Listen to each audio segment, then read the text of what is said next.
just no. Let's not talk No. about German. All right, we don't Uh, have to. a cappella group or Or sausages anything or like anything that. like that. Yeah, yeah. All Very right. well. Hello there, folks. Hi there. It's another episode of Würfelcast. It is. It's episode 100. 100. That's true. It is. It is. We're finally here. And so what I thought, this episode is not special in the sense that we would have a plethora of special guests and, jongleurs, whatever. Any special Jugglers? events? Oh, Yeah. okay. Yeah. But I mean, I thought about doing top 50 and then putting my top 10 into an episode 100, but that felt a little bit too selfish for such episode. Okay. So I'm gonna do my top 50 later, but the topic of today, and we're gonna do only the topic of the day, nothing else, no other banter. The topic of today is top 10 games that changed our life.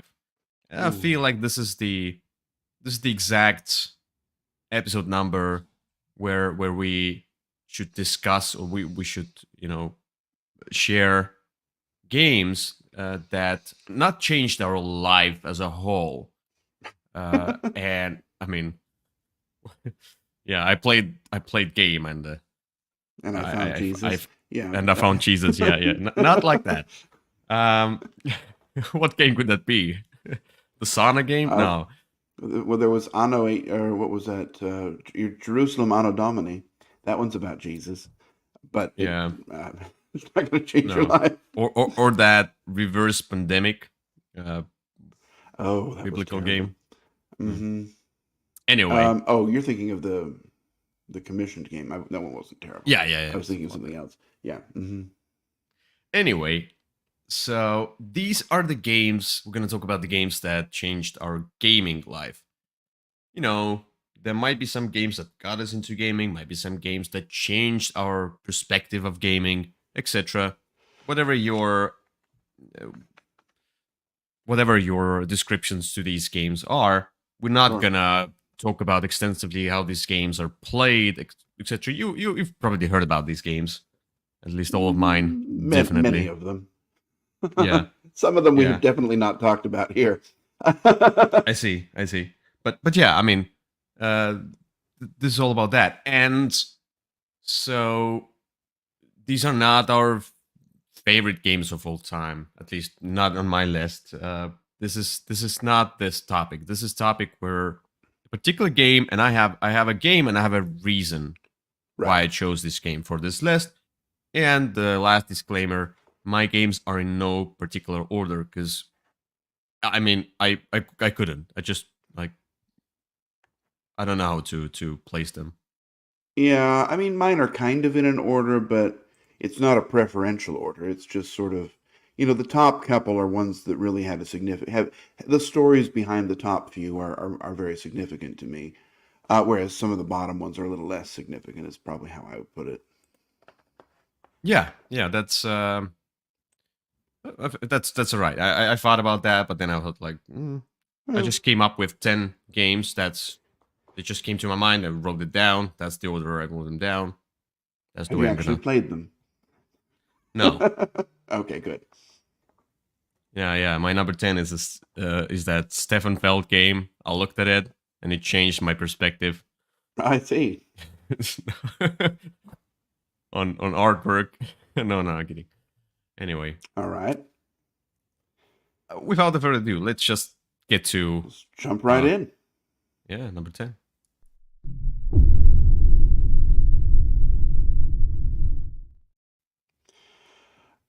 All right. All My right. number 10. My number 10, you're going to, as you try and find it, you need to find the old version. It's been reprinted, and I'm talking about the old version here. This is a game I got when I was a kid, and it was kind of the first modern game, I guess, that I played, even though, if you went back to it and played it now, it probably wouldn't hold up. The game is called Key to the Kingdom. Mm-hmm.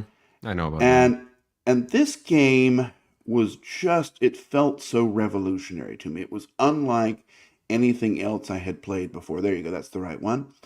And that was it was this adventure, right? And you had to go on this adventure. You were looking for the key. And so you would like take these artifacts and put them in these different envelopes and you would roll the dice and move, but eventually at some point you could go into these circles in the center of the board and it would open the board up and there was more stuff on the other side. And this was just, I mean, this blew my mind as a kid. I loved this game. I mean, I'm not sure that I ever played it 100% correctly because I was a kid at the time. uh, but I remember just thinking this game was it was something that games could do that nothing else had done for me before. So this was, I mean, if there were room for a ceremonial game on my top 100, this would probably hold the slot. But it's not a very good game. I'll just kind of say that. Yeah. I have tried it, in the last few years, and it doesn't hold up as well as maybe you'd want it to. But as a kid, this was just, I mean, this told me there is something to these board games. So And this that's my video number is 10. sponsored. This video is sponsored by Restoration Games, who will bring Key to. No, I'm kidding. I'm just kidding. Well, they have brought it back, and it kind of feels like a kid's game. The reprint, it's fine, but it's very much a light game Is there now. is there a reimplemented by? Oh, this one? Yeah, yeah. Oh, they It's they it brought was it back. Okay, oh, they brought yeah it back. about 2 years ago it came out. I don't know what the date is on there, Is but it? 2022. So yeah, Yeah. about 2 years ago.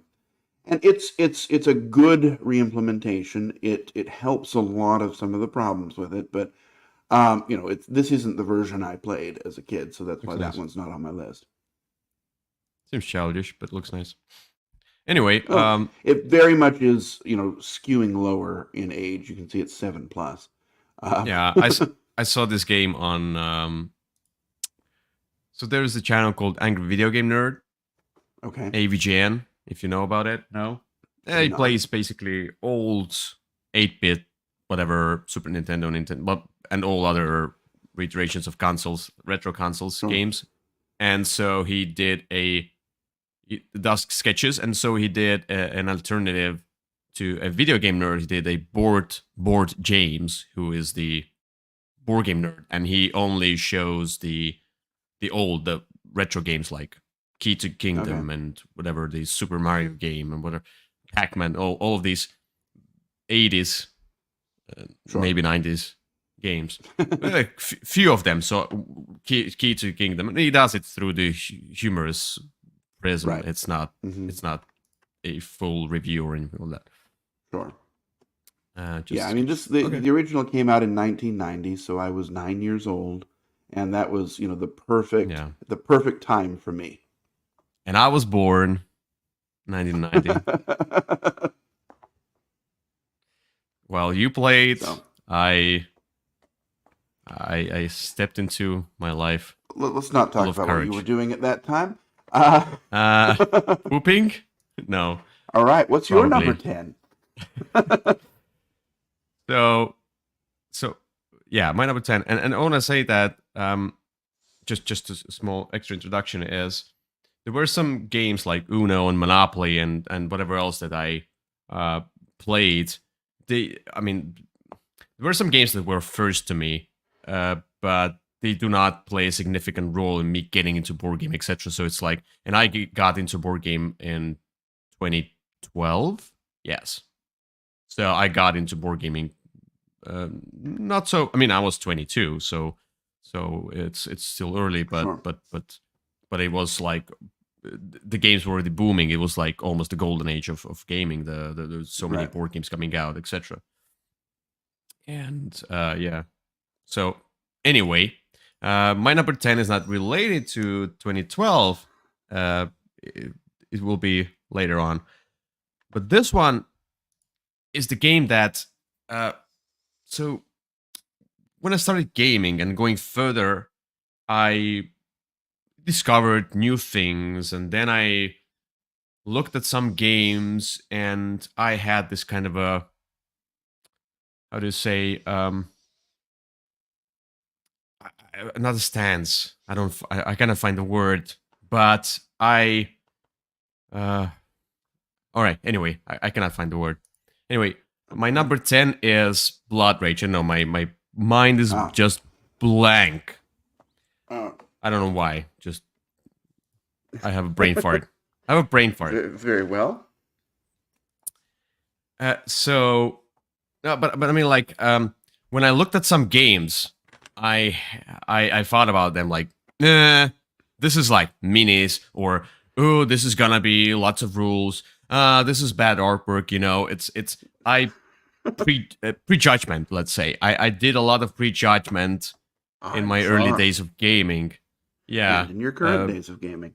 Uh, Uh, less, but no. In my okay. current days of gaming, this is justified because I have played a lot of games. I can recognize when the game is garbage and when it's not, Hmm. or if I would like it or not. It's. But in early days, I was just my taste was forming, etc. So there was a game, or is a game, Blood Rage, that came to Kickstarter, and we looked at this game and it looked like Zombified, or was it Zombified? Zombicide? No, Zombicide. Well, Zombicide, etc. Like, oh, lots of minis, probably lots of rules and clunky and whatever.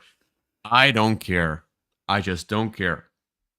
Until we got it as a Secret Santa Yep. gift, and yeah, it just changed my mind Sure. on what games with huge miniatures, really a very thrashy theme can be, because this is a hybrid. This has some other elements, and I didn't like drafting. I don't like drafting still, but this one works here. So this one changed my life in a way that when I'm looking at the games with a lot of miniatures, I'm still considering them. I mean, like, I'm not prejudging them that much anymore. And Hmm. next time when I look at the game with a miniature, I'll just, uh, think about it a bit more, read about it a bit more. So Blood Rage was this kind of a turning point for me regarding overproduced Very games. well. Yeah, that absolutely makes sense. Overproduced games. I mean, in a I know sense, what you mean. This one was especially with the actually yeah, this one really kind of turned the corner for Simon as well, and kind of brought them out of. Well, but they've still not escaped from Zombicide. They're still making the. They still sort of yeah, milk that cash cow. But this was one of their first kind of other games that was kind of something different. So yeah.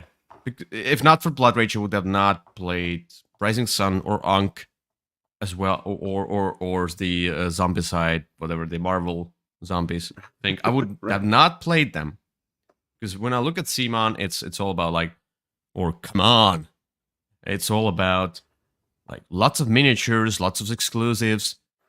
It kind Well, I of mean, turns me off usually. they used to go by Cool Mini or not. So I mean, you kind of had a. True, It true. was kind of in But I the mean, like, name. but now I look at, like, all of those different games with lots of miniatures, like Oathsworn, Sure. or whatever it was. I'm like, I want to try it now. And we played the Cthulhu Death May Die. I want to Right. try that one. I Yeah. would be turned off if not for Blood Rage. Yeah. Very well. All right.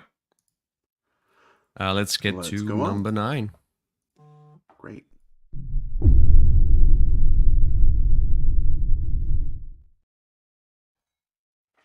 All right. I hope my brain Alrighty. fart. I hope my brain fart will There go you go. away. Number 9. That's what we're looking for here. Well, my number 9 is actually kind of related to yours. In fact, it's a predecessor to the game you just described, Blood Rage, and that is Chaos in the Old World.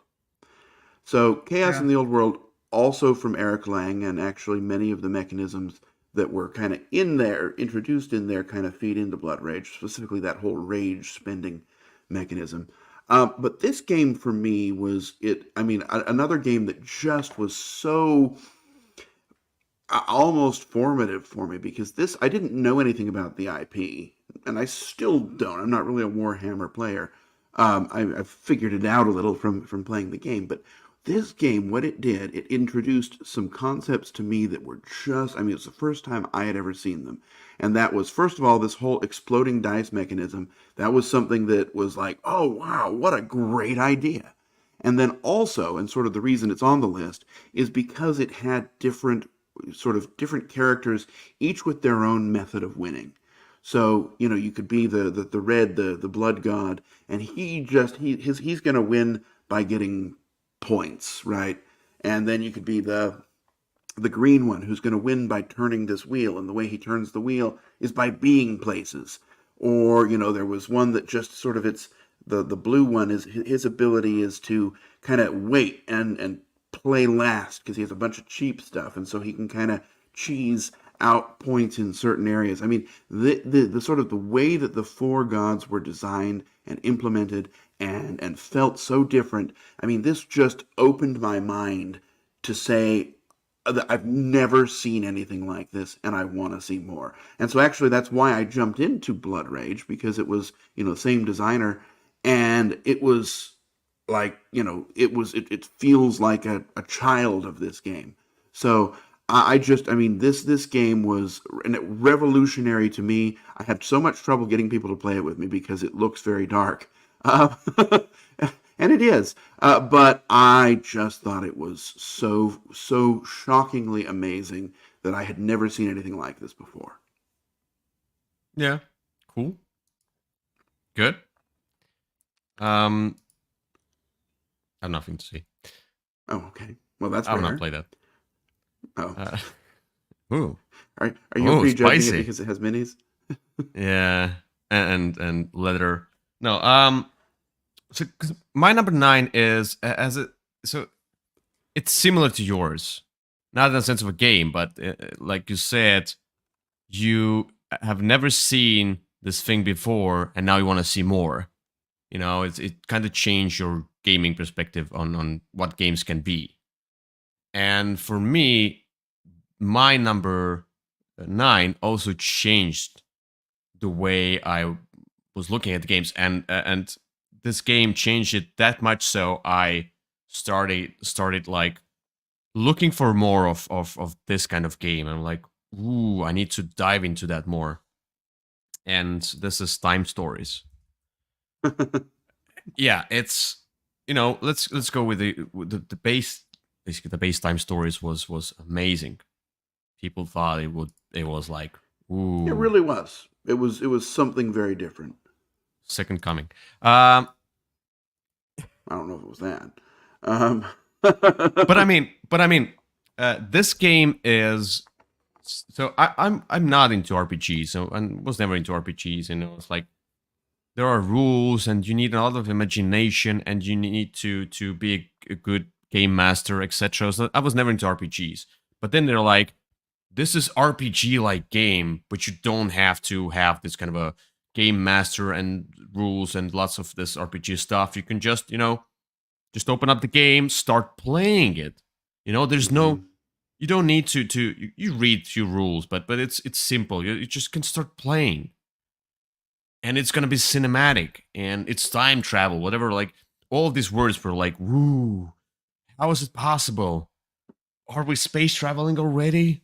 Do we have hoverboards that fly off the ground, like in Back to the Future? What's going on? Are we in the future? Anyway, yeah, when Time Stories came out, it was 2015. It revolutionized uh, It was. the the genre of cinematic games, of escape room games. I think it was it. I think it was kind of a step towards escape room games, because It this was. game is all about puzzle, but it's not escape room game. It's a cinematic game. You go, but it's still kind of escape room game, yeah. So and then we got Unlock. I mean, I could have put Unlock on my list. So it was like Time Stories or Unlock, because I don't want to put both. Unlock Right. also changed my, but Unlock was kind of the result of Time Stories. I think I would probably have not played Unlock or Exit Room games if not for Time Stories. Probably because Mm. like What are these games or not games? One-time use. Right. The concept of legacy is still not there, or was it at that point? I don't think it really was. I don't know when Risk Legacy came out. I mean, we could obviously figure it out, but Risk Legacy came out before, but like nobody talked about Risk Legacy. I mean, Pandemic Legacy is the one that opened the doors right. to legacy games. But I mean, yeah, Time Stories was the one that showed me, and after that, I was like, ooh, is there more? Like, are there more of such games? And I'm constantly looking at or searching for still many years later. I'm searching for games that are similar to Time Stories that are all about the story. Simple mechanisms that I can make decisions, make do different puzzles. It's like why I enjoy Forgotten Waters or Freelancers from Flathead Games. Right. They have the similar vibe. You have RPG, there are some mechanisms, but you don't need a game master. You have an app, it works. It just you play through, you feel great. I want more of such games. Yeah. This was the I mean, I beginning. can see that. I mean, when this came out, I was all over it. I mean, as I've discussed before, I've moved past this game. I don't know that it has stayed as current as it was at one point, but I mean, when this came out, it was the thing to play. And I mean, I was in Estonia recently, and I met with my old friend Erki, and he sort of was still remembering the experiences we had had playing this game. And he was like, "Oh, you know what game I really want to play?" And I was like, "Well, it was certainly a fun time we had." So yeah, this was the thing when it came out. Yeah. So Risto said it was 2011 that Risk Legacy came out. That's right. So it long time ago. And yeah, he says about he writes in Estonian. He says about I need to I need to empty my whole room in order to play this. Play what? To Probably play your Chaos in the probably Old World Chaos. Mm-hmm. because it Probably. takes a lot of space. Yeah. Oh, I was thinking because of the the theme, but anyway, uh maybe. Let's get to number 8. let's go.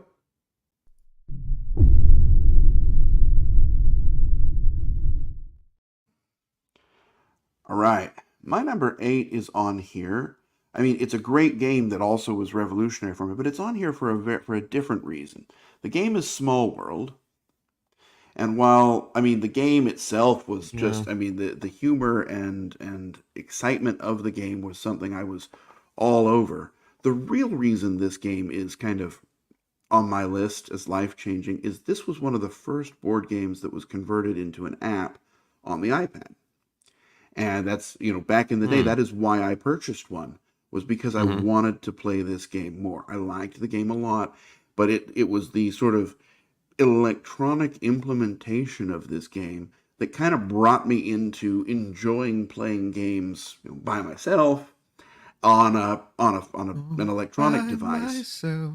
I mean, I enjoy Yeah. playing them on a table with other people, but the ability to sort of play Uh, this and it did all of the work for you, and the app was really good for back in the day.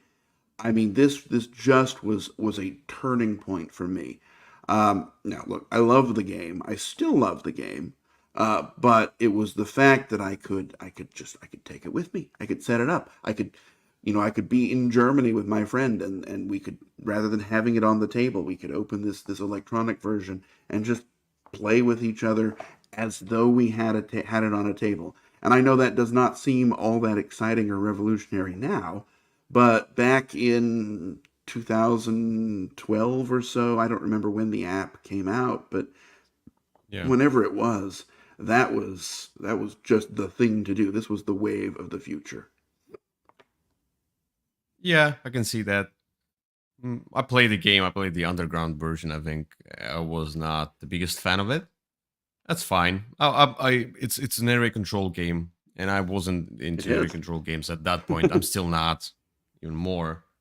But yeah, I can see how um, there are games that are simple, but they have a lot of fiddly movement on the board, and this is one of those that you need to collect stuff and change stuff and move stuff. So the app does all of that for you, and thus the gameplay must be really smooth and fast. Choose a faction, It put it out, it cleans itself. and it remembers all, it remembered all of the different, because part of the game is you have these combinations of a special power and a some sort of a racial power, and those will be different Yeah. every game, and it would never let you forget, right? And that's sort of part of the fun, and it took care of some of the fiddlier rules, like when you can roll that die and when you can't. And it was, I mean, it did the scoring, it did everything, and it was, I mean, young me was so excited. That's why I told you I rushed out and bought this large, expensive electronic device just so I could try this out. Then you bought a large, expensive wooden box. I did later Or, because they did a sort of a Kickstarter for the 2.0 version of the app, and that was where you could get the huge box version of the game. of course, it was for the app, but the wooden box was just an add-on. Well, It was I'd already been playing the app for a couple of years when that came out.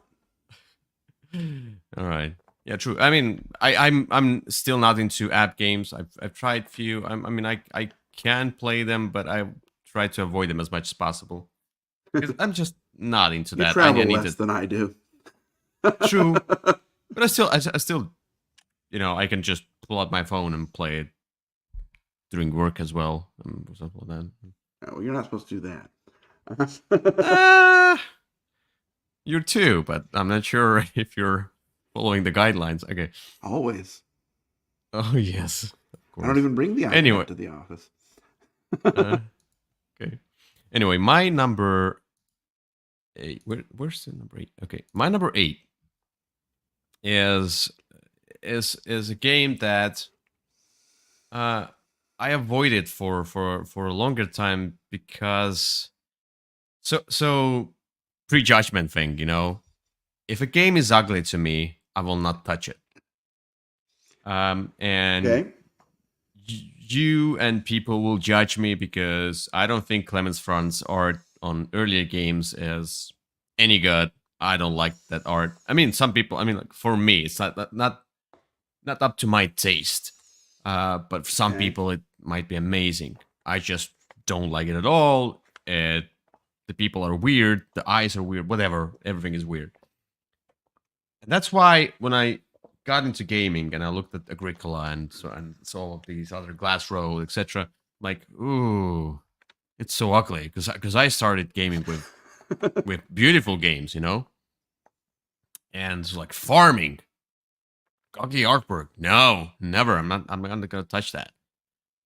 It'll just look boring. And this game also looked boring, but because I played many TMG games, and we had this kind of a small obsession with TMG games. We had to try most Wow. of them at least, not all of them, but most of them. So we're like, I don't know. It's so like we were discussing like it's so ugly. Do we have to try it? I mean, like, but yeah, because then we'll try. It's just because of TMG. They have Hmm. so many good games. We just have to. And it was on we went to Essen. It was on that Essen auction uh Hmm. list where you can buy games, and it was really hard to find this game. So anyway, babbling too much about that. That's Homesteaders. Hmm. But I mean, like Citaders, Homesteaders.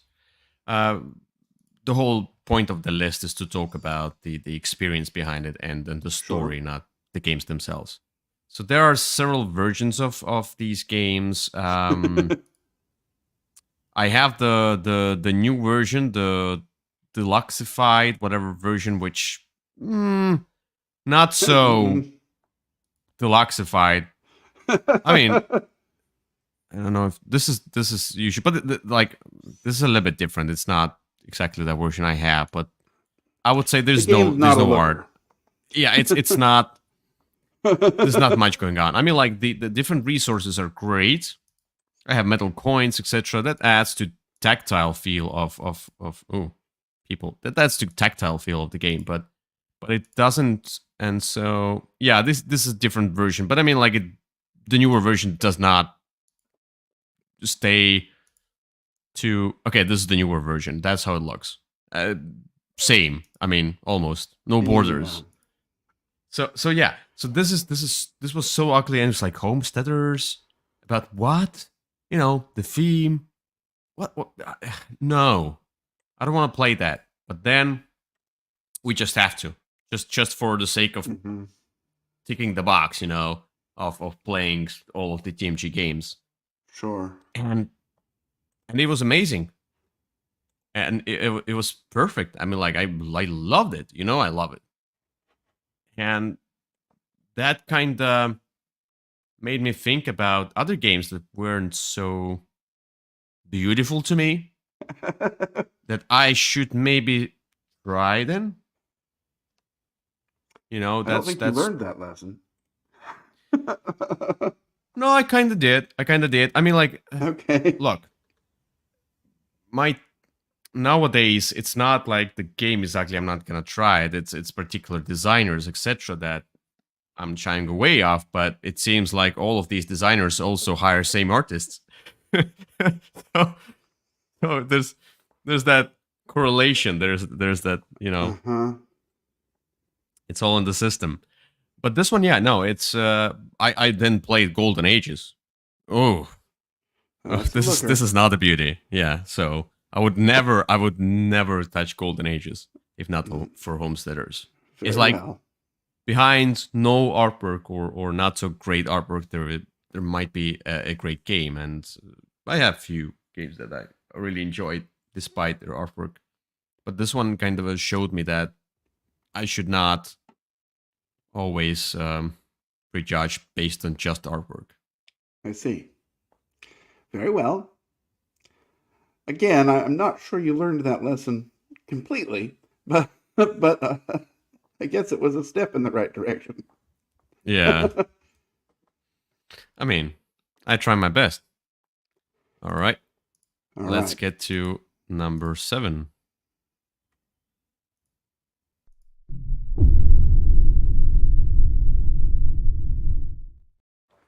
All right. My number 7 is on the list really for two reasons. One is it introduced me to, let's just say it found someone who changed my life.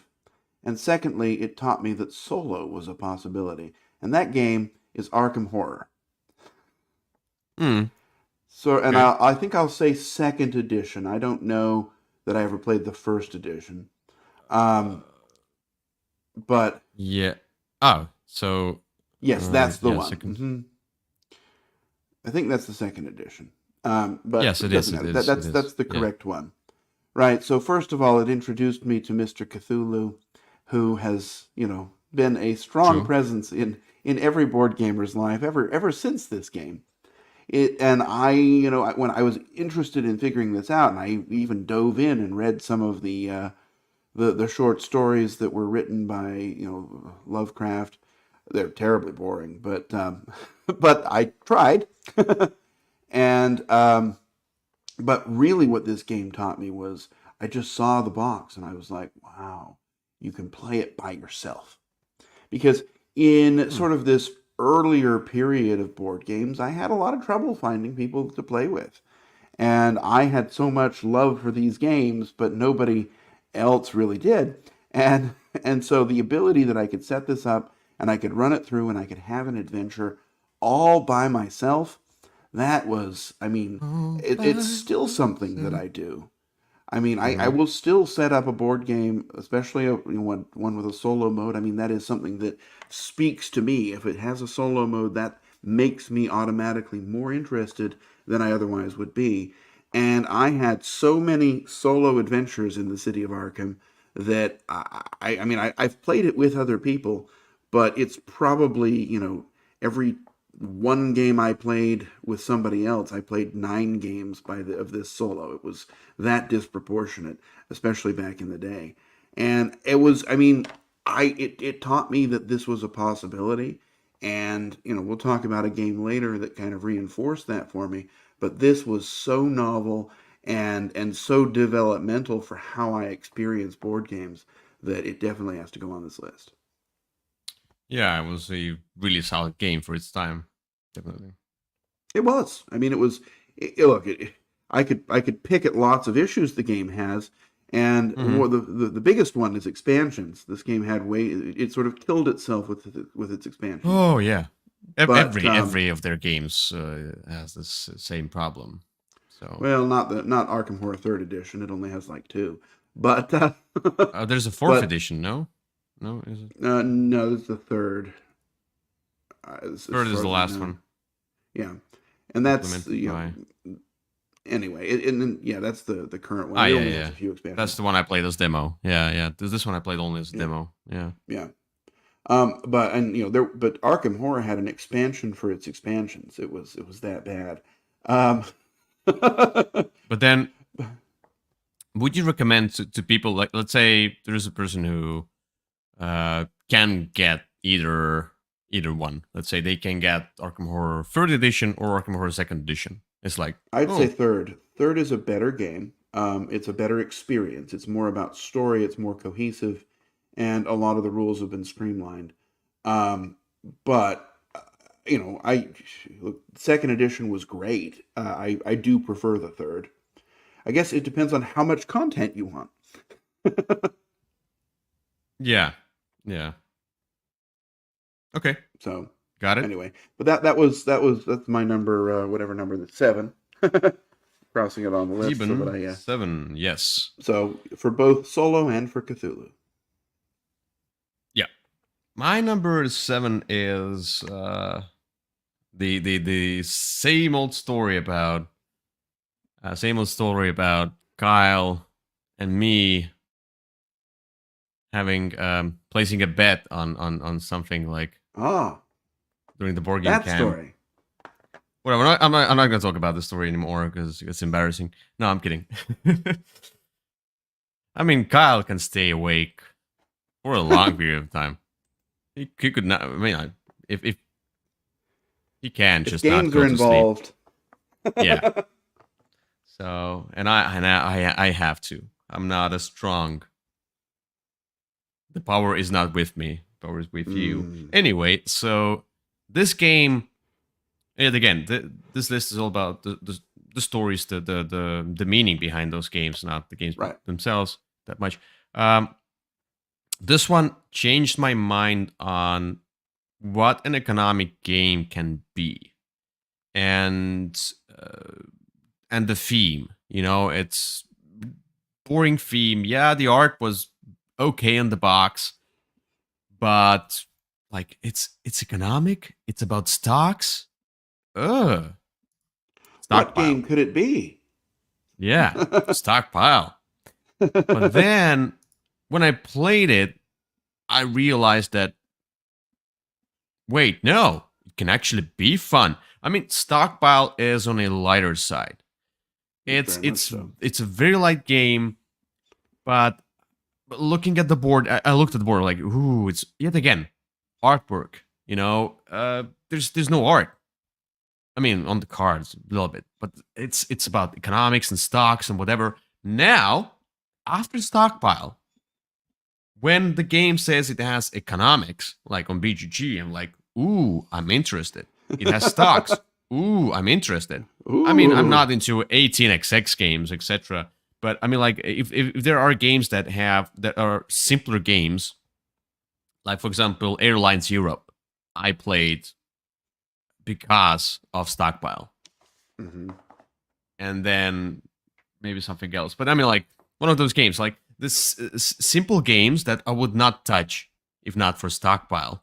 But because they have stocks, they have economics. They sound boring, but they might actually not be, and that's why I tried some other games. And now, like, if the game has this kind of and it's not economics in the sense of resource exchange. It's about Right. buying stuff, selling stuff. This kind of a uh, that money is involved. Whoever has the most money wins the game, etc. For example, after stockpile, we found Happy Pigs because we wanted to find similar games. Happy Pigs, amazing economic game. Then I mean, there's several ones. Eventually, I tried Brass. which is also an economic game. It I is. I think I gave Brass 8 out of 10. Brass Birmingham 8 out of 10, and told myself that I will never play it again because it's just too much work for me. It's just too much. It hurts my brain. But the game was great. I would have never even touched Brass Birmingham if not for Stockpile. So You Stockpile might have opened. because you like Roxley, but No, no, I mean not that much. I've not tried okay. the dice throne, Dice Throne. Oh, okay. so I've not tried the two-player game Radiation. No, Radlands. Radlands, etc. So Okay. I've not tried quite a few of the games. I see. I mean, I enjoy their art, etc. and their production, but it's not like Hmm. I'm in awe. I have other I see. companies who I look forward to. You definitely Anyway, do. yeah. So Stockpile just changed my life. Very well. Let's get to Stocks are number like 6. Jesus. What do you mean? They You change your you you life. you, you, you can sell them just like Judas? No. Uh, Very well. Let's exactly. just this Stocks will religious change your podcast is life. sponsored by Exactly. Kyle's Church. Oh, Kyle's Church for well, better future, for better it's self. absolutely everyone should join. Let's go on to number 6. Yes.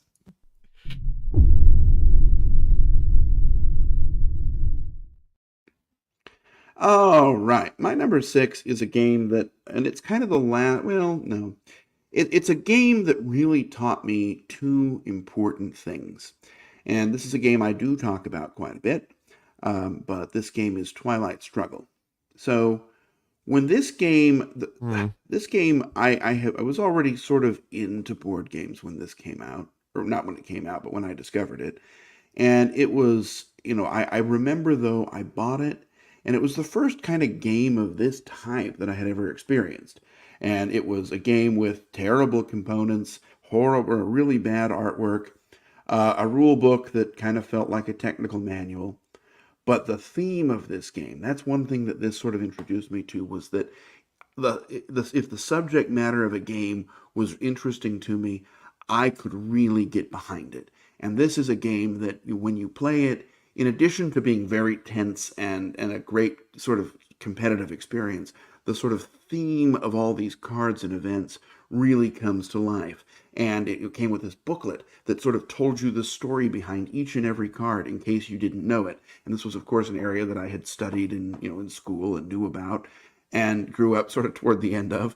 Um, so the theme of this was one thing that just sort of the sort of explosion of subject matter and theme and making that carry a game for me was new. And then also, this is the game that taught me that I really enjoy teaching games. Because this was a game that nobody around me knew how to play, and so every time I wanted to play it, I had to teach it. And that was something that I really started to enjoy. And I could say, Hmm. all right, we're going to do this. I had my speech down for teaching this game. I still teach this game really well. But I, moved on and teach lots of games all the time. And I mean, just sort of, this was something that someone might see and balk at, and yet if I were sort of there to help bring the game to life, I could maybe make them enjoy something that they might have otherwise passed by. And so that's what Twilight struggles on here, both for theme and for sort of this concept of teaching and bringing other people in and making people enjoy something that I enjoy. So that's my number 6, Twilight Struggle. Yeah. This game taught me how much you love this game. It's true, and you haven't played it, so you don't know how good it is yet. You played the terrible demo version. Um, Uh, yeah. One other thing this game taught me is that, like with how with homesteaders, you should give a chance to ugly games and boring themed games. Uh, and this game taught me that not always. well, Okay. You still haven't quite learned the homesteader's lesson, I think. Yeah, I'm still trying. You know, like there's some games that kind of, like Homesteaders and Golden Ages that prove prove that I need to try the games, and then Fuji Magnet and Father Struggle came out, and then and Well, so brought me back. I mean, my desire to share this game, this really turned me into a board game evangelist. I mean, I had a friend Yeah, visiting me who didn't speak English very well, and so I went online and I looked for translations, and I got sort of a translated version of like in a spreadsheet that I printed out, and I probably still have, hmm. of card, because the cards are all numbered. And so, Yeah, if he didn't understand it, he could sort of turn to the spreadsheet and read the sort of German text of the card, because I wanted to share it with people that badly. I was willing to do just about anything to make it so that yeah. somebody could experience this game. And I That's still cool. probably would. That's cool. All right. My number six, and as I said before, my list is not in particular order, and that might have been my number one because this is the one. This is the game that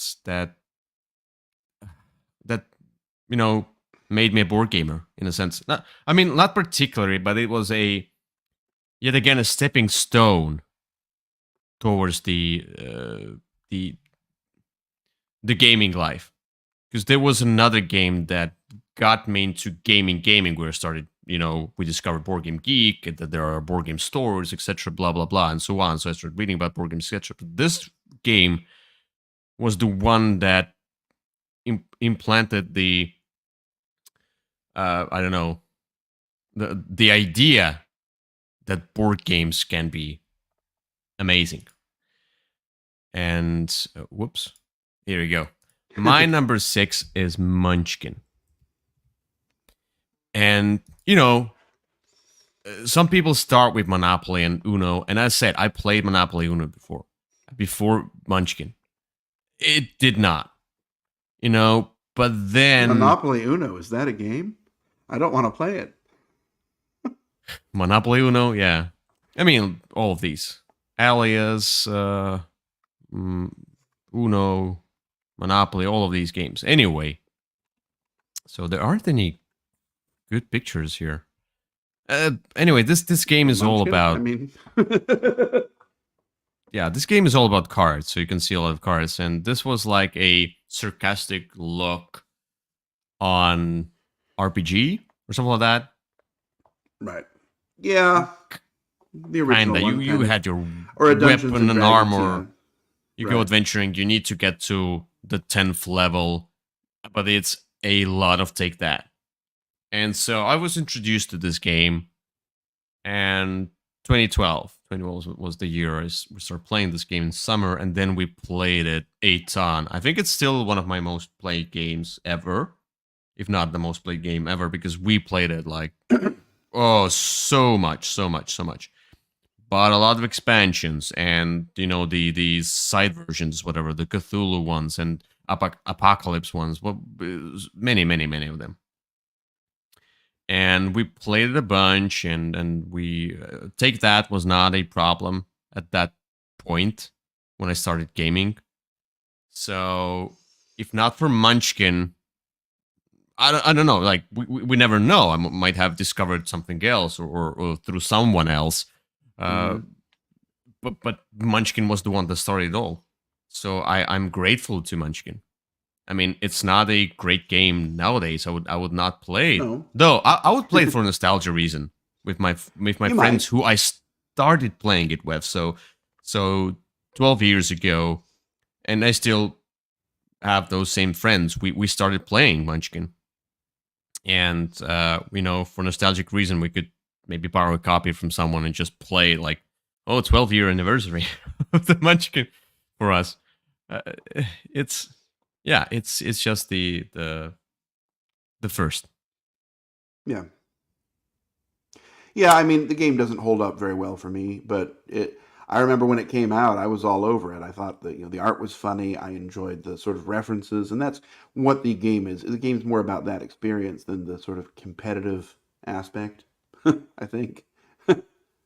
Yeah. Yeah, and Rista says, I thought everyone started with Ticket to Ride. I mean, Catan, Ticket to Ride, etc. One thing I want to say is that not always it's not always good to start with a simple game. Sometimes, with some people, simple games will turn them away from board gaming. Yeah. You have to just know the crowd. For example, if he is a if that person is an avid video gamer and they play a lot of strategic video games like Civilization, etc. Like, I mean, they're through and through video gamer. If you show them Ticket to Ride, are they gonna love it? Maybe, maybe not. But if, let's say, you show them Arkham Horror and you like you help them through the rules, etc. You know the game well, and you show them Arkham Horror, they will be like, wow, cinematic, thematic, things going on, rolling dice. It's adventure, action. It's people are different. Just stop thinking about like stop assuming that people are stupid. They will not be able to handle the rules. Because I've had different instances when I showed a heavier game to the person who is not a gamer, who does not play games that much. They struggled a bit because the concept of a board game is different from a video game, from everything else, but they loved it, and that Yeah. made them want more. Well, and also, I So mean, the reason many people started with Ticket to Ride or Settlers was back in the day, those were some of the best options available. Now there's a whole lot for more. introductory games, yes. Yeah, there's so many more options now that many newer people might not even play those older games. Yeah, but I mean, like, maybe some people started with Chaos in the Old World. I'm sure there are people like that. I mean, like, it's I totally suspect there aren't fine. many.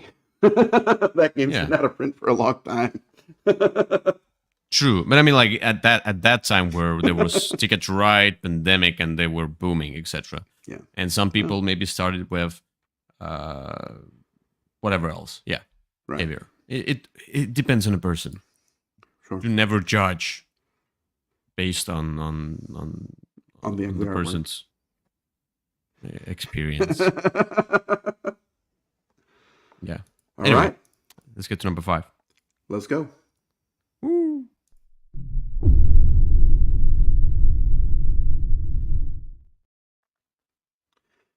All right, my number 5 is going to be the last one that kind of deals with my experience as sort of developing my board game tastes. The rest of them are going to deal with sort of people and my experiences with certain people. My number 5, though, is a game that taught me how it sort of changed my perception of how I can experience games. And that is that it taught me, see, I have a brain that loves to multitask. I have a difficult time sitting down and watching a TV show. But if I have something else that I'm doing, playing a game or something like that, at the same time, I experience both at a more enjoyable level. And this game was Pandemic. Pandemic is the game, or was the game, Okay. that I would set up and play to sort of unwind, either to relax or to help me focus on doing something else, like watching a show or a church conference or whatever it may be. And this game, I mean, look, it's expanded a lot. There's a billion versions. Well, not a billion, maybe 7. Uh, but it really taught me, first of all, again, it reinforced me as a solo player, because this is a great game to play solo. It sort of gave me an opportunity to play with other people in a cooperative method. Uh, I know that Arkham Horror also does that, but this one is maybe a theme that was more universally appealing to people than Cthulhu. But like I said, I would set this thing up on the table and I would play it again and again and again while listening to an audiobook, while watching a TV show, while doing something, because it would just sort of use the part of my brain that needs to be busy to play the game, and then allow the other part of my brain that's wants to sit there and be entertained to take in whatever else was going on. So this was sort of my social, my sort of multitasking game, and it's still something I do. Maybe not with Pandemic every time, but there are some games that sort of fit this slot for me, that I can use to multitask, and I still really love doing that. Yeah, I can see that. Definitely. I've not played Pandemic. And shocking. And some people might say, how is it possible? It's a classic. You have to play it. Look, I've not even played Catan. And what I tell you is not related to, I agree with you on that side, like how it was for you to find a perfect relaxation spot. but on the other topic, it's like when people say, how could you not have played this classic? Look, guys, thousands and thousands of games are out there. Pandemic is not the holy grail. There are so many games that, there's some No, because people who it's hate widely Pandemic. available. Yeah, I mean, like there are so many games widely available. I mean, Pandemic is the one that, I mean, some people might hate it. It's not like everyone universally likes it, That's and true. because they don't like this idea of the thing spreading.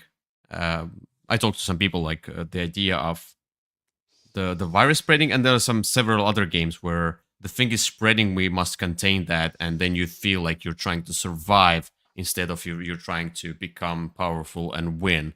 It's a Yeah. different concept of a game. So yeah, and yeah, what I want to say is that it's fine not to play those classics. If you are a designer and you want to become a designer, you might want to play a few classics just to see how things are done. But even nowadays, I feel like if you've played all the other games that were inspired by Pandemic and Catan, whatever, like there's so many games out there, uh, There are. you'll be fine. You'll be fine, totally fine. Anyway, so it's not necessary to play the classics. It's It's totally not. not. You never have to play a game. But for me, this was, I mean, and this one inspired so many games. Just like when Dominion came out the same year, I mean, there were so many sort of deck building games that were straight ripoffs of Dominion that kind of came out, and there's so many kind of cooperative games that take this pandemic module or sort of model and kind of iterate on it. We've moved to sort of newer things now, but back in the day, it was. I mean, these were this came out in 2008, I believe, and that Yeah. was a great year for sort of games that have inspired so many others. But again, that's not why it's on my list. It's on my list because it taught me a different way to experience games. Yeah, that's totally fine. All right, my number 5 is a game that, yet again, it showed me how RPG-like games can be made into board games even before Time Stories, and it showed me how the well-implemented story, or how good stories can be in board games, and how much they help me enjoy the game, even if the mechanisms are okay. They're not like mechanisms can be not so amazing, but the story is what drives the game. And this is Mice and Mystics.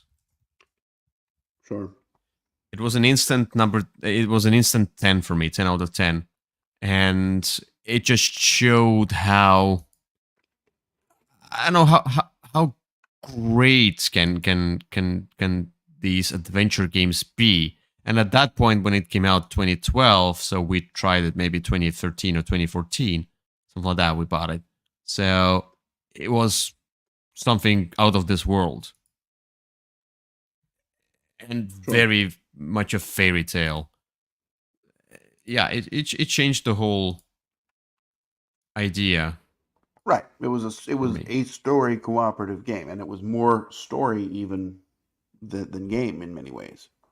Yeah, it's hard for me to, yeah, it's hard for me to explain everything about how it changed it, but it changed. I This was the game where when we played, for example, if I play a game, even if I play with a particular character who has a name or something like that, I usually like, no, you're the green player, I'm the red player. Hmm. Here, uh, we always refer to each other like So Colin, Tilda, it's we just went right into this amazing thematic experience, and we kind of felt like these small mice going through Right. the dungeons. I Right. don't know, it just totally changed my perspective on what gaming is yet again. I mean, like, Well, yeah. I mean, this was almost made it to my list as well. I mean, there were some others that kind of took its spot. Sort of as an aside, right? I mean, this is kind of the game that we met over because you did your video of it, and then I happened to be going to Estonia, and I reached out and said hello. But it was just sort of that connection, sort of aside from your experience with the game. But did I do a video that about was that? yes, you did. You did a video about this one. It was your first video, I believe, on the Blender show. Uh, was my some mystics? Wow, Yeah, well, and you showed your painted minis, and and at really? least that's the first one I remember. And then 'Cause I just was like, oh, okay, Estonia. I happen to be going there. yeah, because maybe because I remember doing the down the one with the like a Star Wars theme, like X-wing kind of a type of game where you fly with mice on Oh, birds. yeah. I That don't know one if I you did a did. video on that one. Okay, but I did. this was the first one you did, at least that I remember, was the Mice and Mystics video. Yeah, the other one was somewhere in the middle of, like, it was one of my, like, maybe sixth, seventh Blender video where I did the Mm, the that flying bird one. stuff. Yeah. Yeah, yeah. Okay, so Mice and Mystics. Yeah, Well, there I you go. I totally forgot about that one. You see You forgot that the how game introduced you to me? you see no, it must be number one now. We're gonna talk about it in number one because We'll look. talk about it again. So yeah, so that means they changed my life in a way that you saw my video. We met, and it was a long time ago. It was a very long We're time we're ago. we're still friends. I And don't know how. Uh, yeah, and the other thing is that it was my first video on Blender that kind of got me into Blender. And then I started mhm. doing Board Game Blender. Yep. Oh, this game has even more significance. I didn't think about that. Anyway, There you go. right. Let's get to number four. Let's go.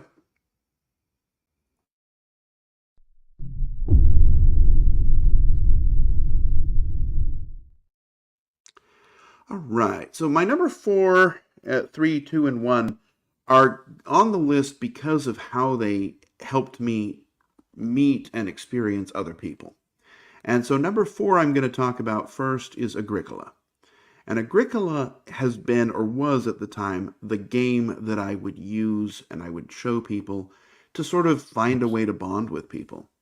When I lived in Budapest, for example, this was a game that, we would just sort of set up and play in a cafe or something. And I met and bonded with my friends over there over this game. Not just in Budapest, though, also some of my best friends from my law school days, that I still am in contact with. This was the game that we stayed up all night playing. This was the game. It was so sort of revolutionary to people. I mean, as a game itself, it did introduce lots of concepts, some of which we hope would go away, like feeding your people. But this was a game that it was a theme that people could identify with. The mechanisms were so simple. It was an early sort of version of worker placement.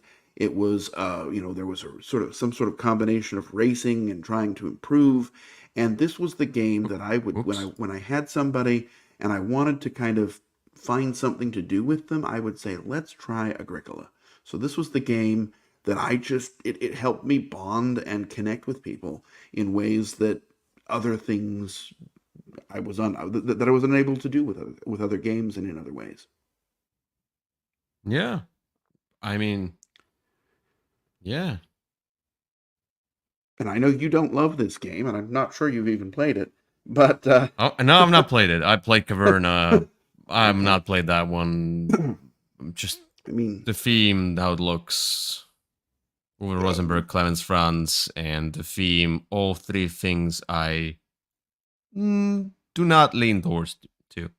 Well, and that's fair. But when this came out, I mean, this was the game everyone was talking about. And so, there's always a game everyone's talking about. But back, I think it's 2000 and, geez, it must be 2008. It's got to be. That's the time period I started playing it.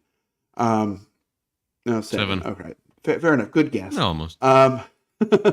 But this All was, right. I mean, this was how I bonded with people. Many of my good friends today that I'm still in contact with are people I played Agricola with back, over whether it be in Europe or in the U.S. Most of my friends became Amish after playing Agricola. Yeah. Well, I don't think that they did actually. That's a bit of a Okay. a different kind of conversion. And many of them didn't I become see. sort of hardcore board gamers, but it was a way for me to connect and bond with people. It was something that opened doors to me. Yeah, I can see that. All right, my number 4. And by the way, I just quickly looked. Yes, there is a Blender segment with Mice and Mystics and me doing some weird stuff and like extremely boring. I remember that segment now. It was just so boring. I except Okay, the sketch I'm with glad the you enjoyed it. no. I mean, like I remember doing that. I read the story and showed You did. miniatures, and then I did a Hmm. sketch with the spider, Hmm. which was it was not good. But I mean, it was my first. We become better. Um, my number 4 is something you have already talked about, Okay. and the whole like basically it's the same things you said. So my number 4 is Arkham Horror, also second edition. I played Sure. third edition as a demo, and briefly you said like it made you look into Lovecraftian stories, etc. So Hmm. same for me, and I loved it, and I loved this game. This was kind of so there was Munchkin, but Munchkin was like a hobby of itself. It was a stepping stone. And after Munchkin came Arkham Horror. And that was the game that really got me into gaming. That showed me, oh, these are the board games, because Munchkin was a card game. It wasn't like it was the first, but not the one that threw me under the bus of board gaming that I know. Yeah, because Okay. you know threw me under the bus because then I started spending all the money on board games. It was the Arkham Horror that made Sure. me spend a lot of money on board gaming. Very And yeah, well. it was amazing. The story elements, you roll dice, an RPG like, and you have equipment and you have characters and they're different, and then there are monsters and you closing the gates, opening the gates, whatever, finding stuff, and locations have actions on them. Like here you can search from this deck, here you can search from this deck, and the decks are different. Woo! And you're lost in time and space. Lots of great things. A ton of rules. Extremely fiddly. But the one we went through and we loved it. It showed us what is gaming really. And yeah, everything else just history. Very well. And as you can see, that was the thing. Okay, so there was Munchkin before that, but this was my first board game. So you don't have to Hmm. start with Ticket to Ride. Very well. Basically started my gaming and YouTube YouTuber career with Arkham Horror, which was a heavy game. Nothing wrong with that. Indeed. All right. Let's get to number 3. Let's go.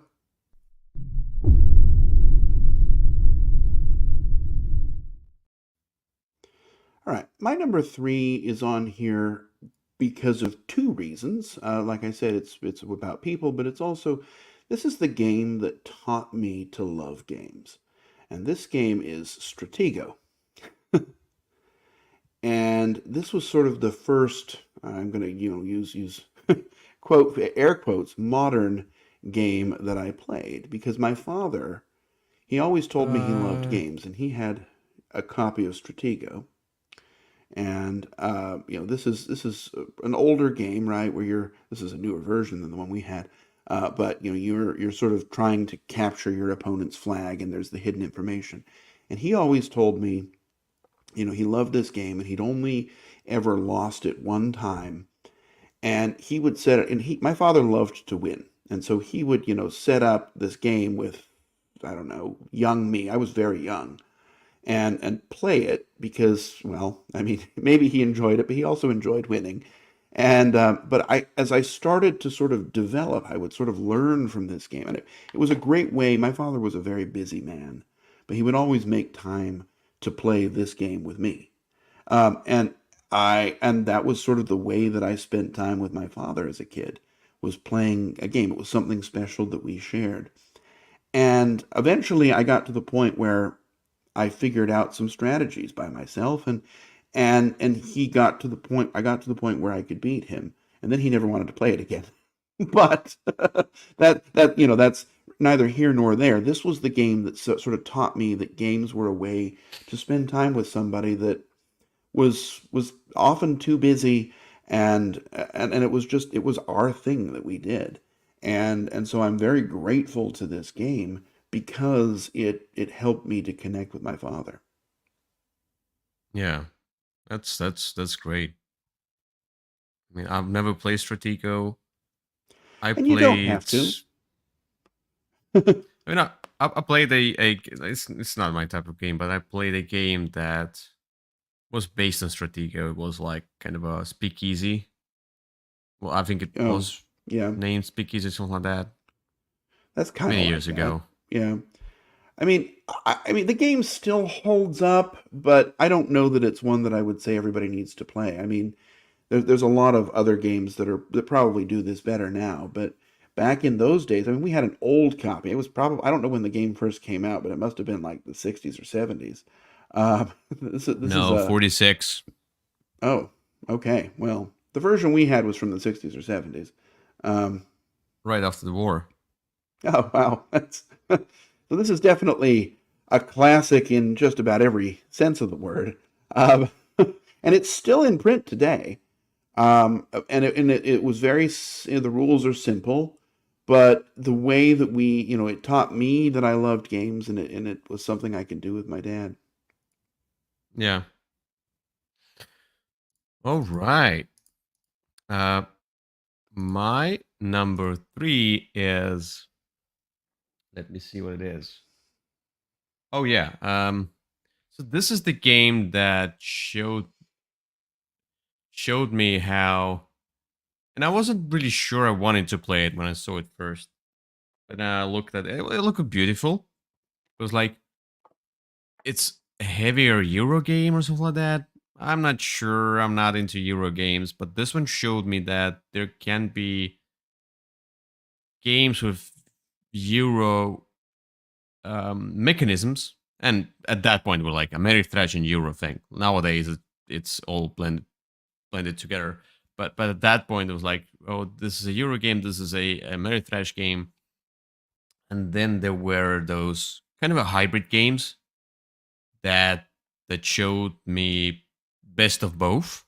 Hmm. And the first one, I think maybe not the first one, but very significant one was Archipelago. I feel like it's was 2012. Yeah. Yeah, that's about right. So beautiful tiles. First of all, this is the game that showed me exploration mechanism. Hmm. And you can say there are like if we say exploration mechanism as a whole, where you go somewhere and that place is unknown to you, and you go explore that place, And usually, what it means, you turn over the tile and see what happens. And there are several games like that. So I love games where I just choose direction. I'm gonna go that way and see what happens. A little bit of push your luck, Sure. but exploration to its core. That's the real exploration mechanism. When Mhm. people sometimes when BGG says this is exploration game and then the exploration is like so like in expeditions. This is not really that kind of exploration I want. Um, I want this kind of attention of going somewhere, discovering the land, discovering the whatever else. Like in time stories, exploration is there. So yeah, it just showed how many different things a board game can be. This landscape stuff, you build up this world, then you build the buildings, then there can be a revolt, then you have your hidden goals as well. Like it's like And hidden so many end game different conditions. hidden end game conditions, etc., to score points, and then it's semi co-op in a sense because you have to contribute together to not get a revolt. And I'm like, what's going on? So many different things. It's like it's a what is it? It's a hybrid. It showed me that the games can be very um I don't know, broad and very variable in mechanisms. They don't have to be very classic in its mechanism name list. You Right. know, so area control. So you have dudes on the map and you fight each other and roll dice. Blah blah blah. It was like several different games crammed together in this one box, quite a Yes, big it box. was. So, and worker placement, etc. So I don't know. It just was revolutionary for me when I played it. Sure. Yeah. This game's still unlike a lot of. I mean, there's not much else out there like it. I wish it were. I wish it were more playable. Some of the symbols really can get in the way, and you have to make sure people understand and monitor their end game triggers, which kind of hurts the ability to sort of get it out and play with anybody. But it is a game that I think about a lot and think, I really wish I could get that out again. And I wish they could do the second edition. They did Living Planet, and it has some Yeah. vibes. It's not the same game, but I want Archip. I mean, maybe because of the colonization theme, they can change the theme. They can do something else, and yeah, but bring back Archipelago, make it Archipelago 2.0, but Yeah. maybe with different theme, whatever, Well, in space, in Fantasyland, but well, but with almost same mechanisms, and maybe not with semi cooperation, and the hidden goals could be different, etc. So I so don't know. different game. Um, No, most of the game can be the same. I wish. I I see. wish. Well, All right. we've got the first edition still. True. Let's get to number 2. Let's go.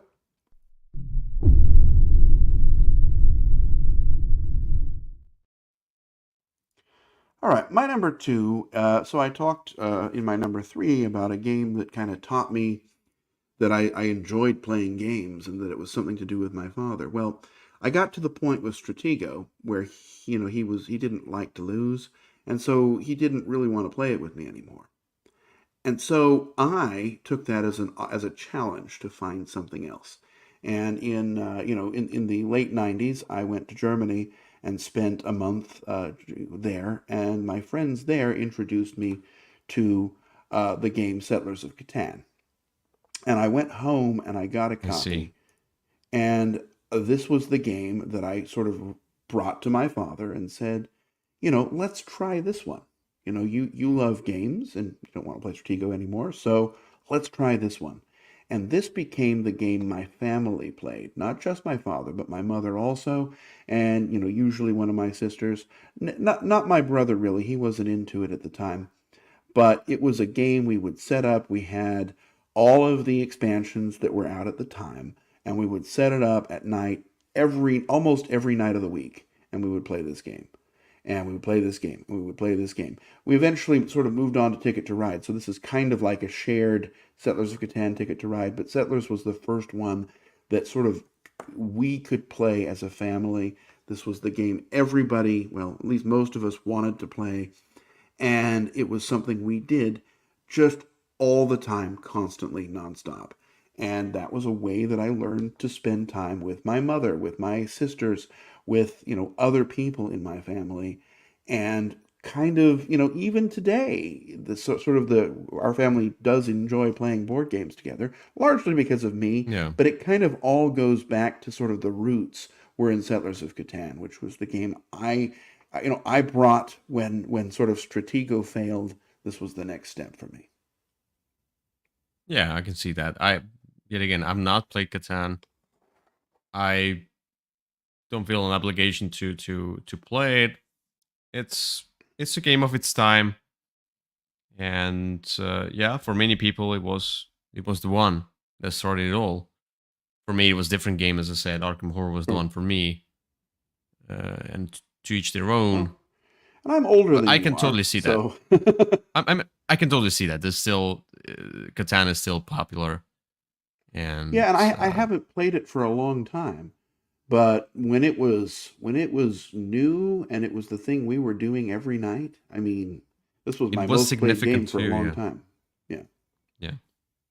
No, I can totally see that. All right, my number two is this is the game that we borrowed it from a friend who. So when we got into gaming, so we went to that board game shop, Brain Games, and it was the older shop. Now they have a newer shop, but it was like the old space still. And we went there, and that's where we met several people, and few of them we became friends with, and one of them is one of my best friends, who is still talk to, and we still get together. Some of them have kind of faded away, but Sure. not for any particular reason. Just so many people out there. Uh, but one of those people who we started playing with that person just on random, and it's like we just went to that friendly local gaming store, and then we just sat down, and there was a space to play games, and we're like, oh, let's play. And some old people were so friendly, because board gaming is extremely friendly. People who were there were like, yeah, sit down, I'm gonna teach you the game. And so we I think we played it there, maybe, or not. I mean, that person also invited us to his place to play games. That's where I played several games, like, for example, Betrayal on the House on the Hill. It's not on my list. It wasn't my short list, but it kind of showed me a different type of game as well. But this one is a small game. We borrowed it. We took it home. And it was quite late in the evening, and we started playing, and we could not stop.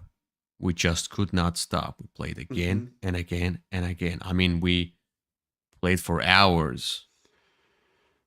It's Ascension. Uh-huh. Ascension was my first deck builder. Sure. And this is the old one, this old copy here. I think so. The old ugly copy. Yeah. I mean, I could care less. I just didn't. I wasn't distracted by the artwork for some reason. It was just, the game was just so good. It was like, let's play it again. Let's play it again. Let's play it again. It was like, and it had these two currencies. I don't remember Yep. much about the game. I played it a long time ago, very long time ago. But this one showed me a mechanism called deck building, and this is one of the most famous, most used mechanisms nowadays, because a lot of games nowadays implement that mechanism as one of these several mechanisms. But it's like, if you think about it, so many games have a deck building or iteration of deck building implemented into them. But this was my pure deck builder, and we could not stop. And they were like, Sure. I think we called that person and said, like, can we extend our period of borrowing this game? It's like, can we keep it for a bit longer? We have to play it again. And he was like, no, I want to play it as well. So yeah, that was just amazing. After that, I mean, we played. So this game brought us. So we after that we're like deck building games. All right, let's Google. And let's buy all of the deck building games. It's just Oh started the yeah, craze. it happens. And so we got like Eminent Domain, yeah, Arctic Scavengers, and then Arctic Scavengers became new Munchkin for the group of friends we played together, the Munchkin with. So Arctic Scavengers became. So I thought about this one. It wasn't a short list, but I mean, like Ascension was the one that started the craze, and Arctic Scavengers was the result of that. And then Valley of the Kings, and like these deck building games are amazing. Then I also tried Dominion, and it was bad, and I didn't like it at all. I mean, to each their own. The Dominion is probably amazing and popular, whatever, but I just didn't like Dominion. I think Ascension was at that time for me. Ascension was a much better game than Dominion. For whatever reason, I don't know. I Well, don't depends remember on which any one of you them. get to first. Yeah, probably. So yeah, this one started a huge craze that changed my gaming life, because yeah, of all the other titles that then I was introduced to. Yeah. Well, very well. I mean, so Ascension and Dominion sort of inspired. For a long time, there were kind of two different styles of deck building games. There was the Dominion style, where you had sort of the pre-constructed piles, and then there was the Ascension where you had sort of this river of cards that would be refreshed and kind of eventually morphed into things like Star Realms, and that sort of whole ilk is heavily inspired by this. So yeah, it's a good place to start. Yeah, yeah. I'm not bothered by at work. I no, it's Uh-huh. the, Uh-huh. no. To be honest, at that point, it didn't look that bad. I mean, I've not played many games. It wasn't great, but I This mean, game like is when I really look at ugly. a Greek, when I look at the yeah, but when I like look when I go to the board game store, what I'll look at, I look at boxes. When I look at the Agricola box, it's boring as hell. And when you look at Ascension, it at least has some fantasy vibe to it. Of course, I'm gonna Mhm. grab Ascension over the Agricola, because that's the ugliness. I mean, how like it's perception of, but like it's all about the taste, of course. But look Uh-huh. at the Agricola first edition box. It's so boring and ugly. You could not be uglier than that. I mean, Well, this it could game be is okay. pretty It could be. ugly. the, But I mean, like the box itself. the newer Ascension stuff is much better looking. The older stuff kind of looked like it was drawn by a teenager in his notebook during class. Um, I can see that, but like it isn't bad in a sense.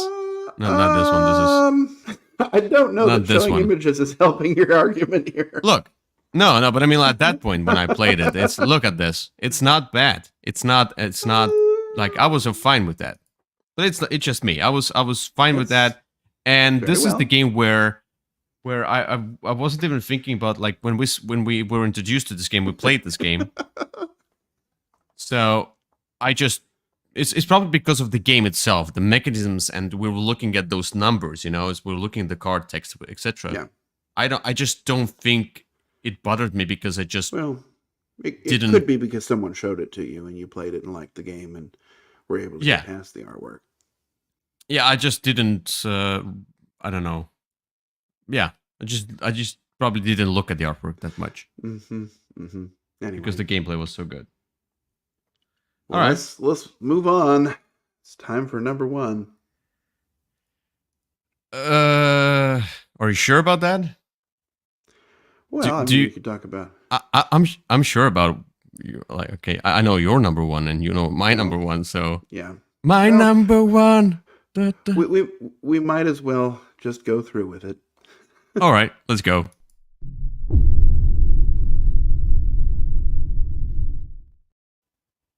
All All right, my number one is very predictable, but Let me guess. Does it start with S it does. and end with It's two S? words. Yes, it does. Mm-hmm. And again, this is because of the story, though. I mean, look, this is my favorite game, but Summoner Wars was, I mean, as I mentioned, these sort of top of my list are games that kind of help me connect with or introduce other people to. And when Summoner Wars came out, I mean, I was an early adopter. I had the old ugly version.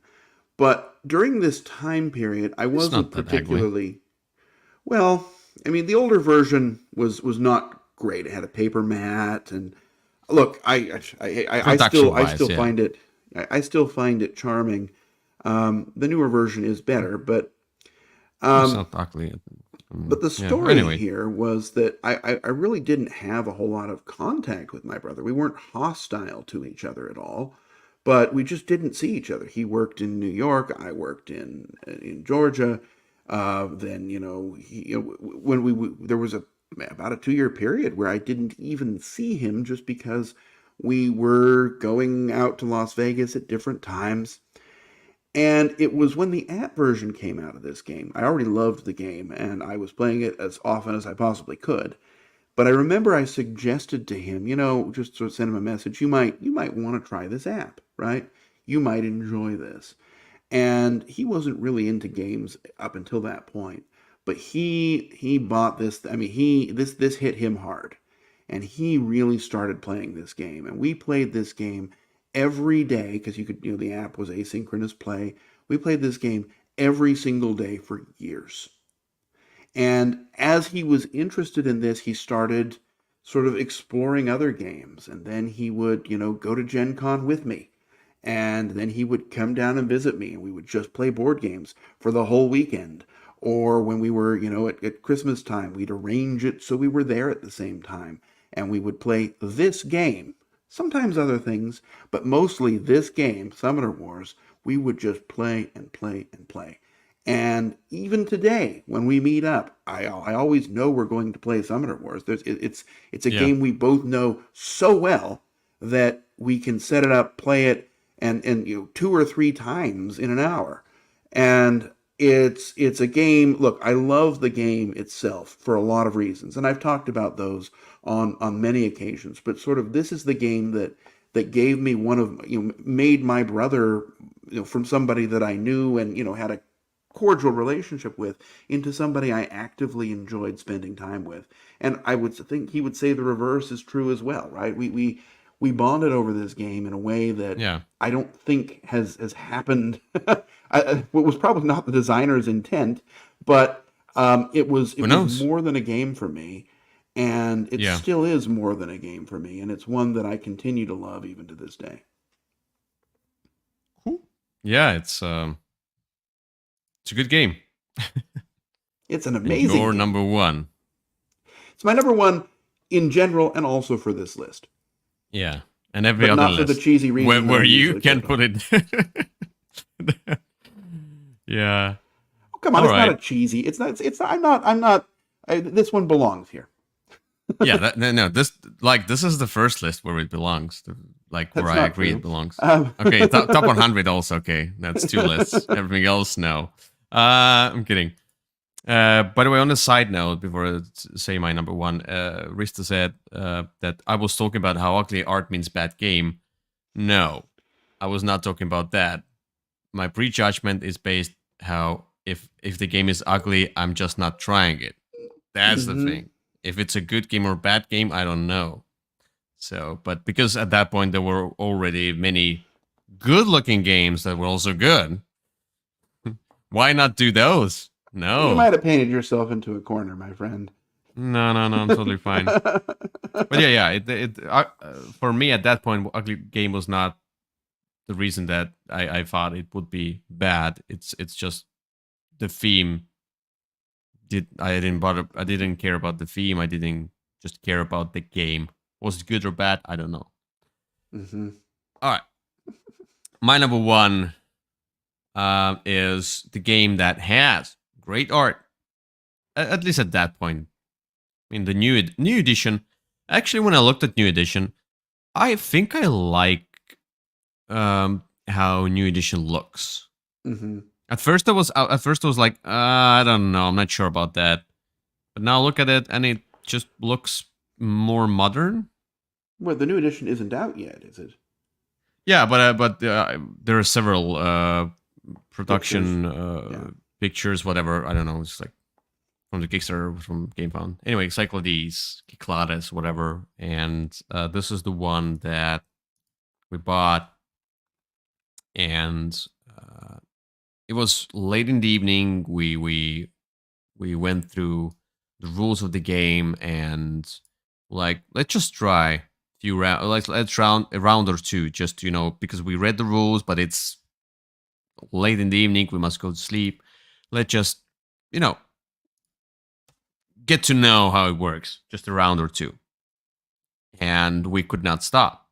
I mean, we eventually stopped. We didn't play it till the end because it's just too late. We had to go to sleep.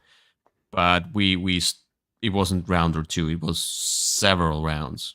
It was like, oh, it's so good. It's amazing. We cannot stop because it was just a perfect hybrid. Um, I was not into conflict games that much. This one showed the tension of conflict without constantly fighting each other. That's what I love. It had the bidding system, Mm-hmm. the money management. It had the gods with different powers, the tension of what you're gonna get or not. Should I spend all of my coins on that particular god? Will it help me in the future? Or like if I spend all of those coins right now to get what I really desire, next turn I might be in trouble because another person gets Ares and just destroys me and takes away my metropolis. I just try to get this round because of that Uh-huh. particular god I chose. Whatever, it's like so many. And then there's those monsters and how you combine them with your turn. Like, I'm gonna build that. I'm gonna use this monster now. You see, I'm gonna put this thing down, but then I'm gonna use the harpy or whatever to steal half of your gold. It's like, and I know that you didn't use that much in last round, so you must have a pile of them. So I'm gonna steal from you. It's all of those things. A little bit of take that and but putting down those monsters, and those monsters are not for you to use every round. They're there for just one round. That was a great idea because then the person who got a particular monster would not be the others would not be overwhelmed by that person. And yeah, it showed so many different things how a game can be done. Then we got the Hades expansion, which which is my favorite expansion. Titans I don't care that much about, but Hades I care about because it introduced heroes, priestesses, etc. So you can prolongate the monster rent, etc. So I loved all of that, and this is the game why it's so significant. This is the game that had two names on the box: Ludovic Maublanc and Bruno Cathala. Bruno Cathala becoming my favorite designer at some point, and the French school of gaming, because I still, there's a German school of gaming, there's French school of gaming, there's like the designs there are kind of you can see it's a French design. You can kind of see it's a German design. They're kind of distinguishable. Nowadays, less so, but at that point it was. And it was like, ooh, French school of gaming is what I want from gaming. Mm-hmm. Then Abyss came out, etc. So just like this is it. This is Cyclades was the first one to introduce me to French designers, and Sure. was just a blast. And changed the whole course of my gaming. Very well. All Well, right. there you are. That's your number one, my number one, and the rest of our top tens. Yeah, it was a longer episode with only Yeah, top 10, but we had the stories to tell. I think that's I true. think it's good. We not Yeah. we not only talked about the games, we talked more about why. Use that much at all. Yeah, I mean, talked about Cycle These right now just a little bit, but I mean, it's what games really changed our perspectives of games. Yep, absolutely. And there were several Just like, others, but this one, I yeah, think. but it's a good list. There we go. All right. So let me get back to Oh, the thing over here. hello there, beautiful. You remember our names. Oh, yes. Remember me. Oh, I have a pussycat behind me. You do. I saw it jump up there a while ago. Oh, okay. Anyway, Thank you for watching. thank you. And we'll see you another time for the topic. Sounds great. Thanks to Risto for being with us. Yep, absolutely. Always love when someone watches and comments. Yeah, And that's the calls me best out. thing. All right. And Well, we'll see about that. there we go. Have a great day. Bye bye. Bye bye.